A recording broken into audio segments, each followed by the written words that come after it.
Have you noticed how the battle droids throughout the prequel trilogy kept getting worse at their jobs?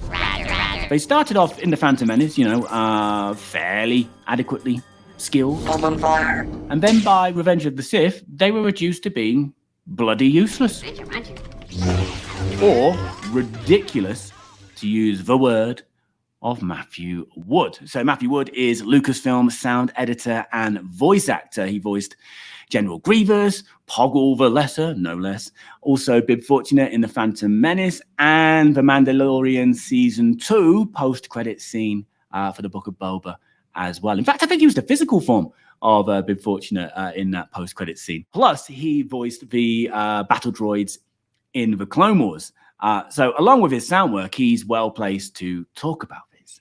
And at New York Comic Con recently, he addressed the change in battle droid standards. The idea there was because when we worked on The Phantom Menace, some of the battle droids had a much more serious tone. And then as we went on into the next couple of films, they got a little more ridiculous. The idea that George had was that the CPUs that were put into the battle droids were very expensive. So in order to mass produce all those droids, they have to kind of tone down some of these elements. They would do really well against clones sometimes, but against Jedi, they could just be completely destroyed by all the Jedi because they just didn't have the programming. And then by the time we got to the Clone Wars, that was kind of their way of working.